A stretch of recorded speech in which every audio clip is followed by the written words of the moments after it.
How to stay motivated to lose weight. You've set your weight goal, you've planned out your exercise regime, and you've become a member at your local gym.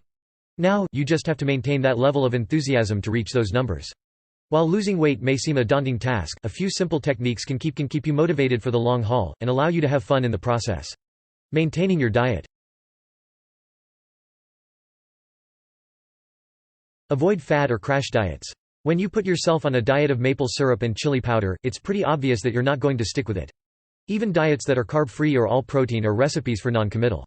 When something isn't natural and doable, it's bound to be short-lived. There's no quick fix for long-term weight loss.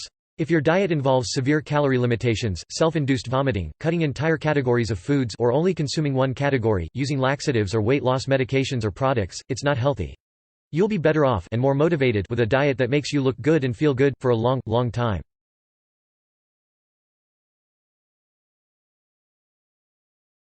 Never set foods off limits. The older we get, the more we think we're not like children, but we still are. If you set 3 toys in front of a child and tell them they can't have the third one, which one will they want to play with? The same goes with your food. If you can't have dessert, you'll want it all the more. So instead of eliminating it, just limit it. Let yourself have a bite. Otherwise you'll just eat everything else. Telling yourself you can't have something just feels terrible. It's a punishment and it starts the negative thinking train rolling down the tracks. The truth is, a bite of that cake won't make you gain weight, but 3 pieces will. So load up on your steamed veggies for dinner and sneak a taste of your friend's dessert while she's not looking. The massive amount of cauliflower you just ingested proves you deserve it.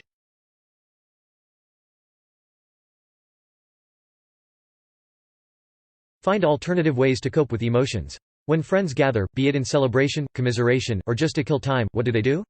They eat or drink. When we're happy, we eat. When we're sad, we eat. When we have nothing better to do, we eat. Unfortunately, that's not good for anyone. Alternative methods of feeling must be had. Start thinking about when and why you eat, not just what. Maybe you always eat mindlessly when you're watching television, or maybe you go straight to the fridge when you're stressed. When you become aware of your patterns, it becomes easier to determine the cause.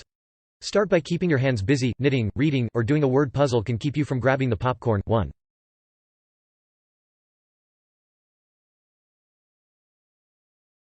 Ask for support. Everything is easier to do when you're not doing it alone. Even if all your family, friends, roommates, strangers you live with couldn't care less about their own health or weight loss, they can make your path to success a bit easier.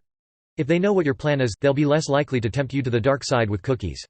A super easy way to find support from like-minded people is to join a group like Weight Watchers.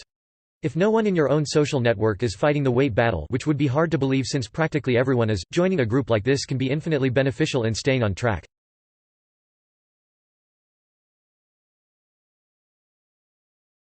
Keep a food journal. Those who write down everything they eat are often more successful at losing weight than those who don't. Get a food journaling partner if at all possible. Eating 4 Snickers bars is a lot more embarrassing when you have to tell someone else of the dirty deed. The more responsible you have to be, the more likely you'll stick to it.